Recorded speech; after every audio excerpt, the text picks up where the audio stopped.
Hello दोस्तों, welcome back. और आज की लाइनें हैं, सच कहूं तो प्रेम में सिर्फ प्रेम होता है, अपना पराया तुम्हारा हमारा नहीं होता। सच कहूं तो प्रेम में सिर्फ प्रेम होता है, साथ चलने की लगन होती है, साथ चलने की लगन होती है, ख्वाब होते हैं, हकीकत होती है। सच कहूं तो प्रेम की शुरुआत ही प्रेम से होती है।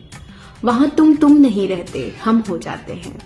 परवाह होती है, नाराजगी और इंतजार होता है।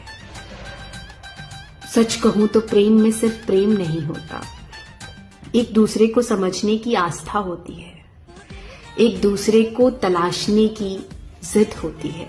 सच कहूं तो प्रेम में रस्में नहीं होती, कस्में नहीं होती, सिर्फ साथ चलने की बात होती है। कभी कभी काफी वक्त के बाद मुलाकात होती है। सच कहूं तो प्रेम में सिर्फ प्रेम होता है, सच कहूं तो प्रेम में सिर्फ प्रेम होता है।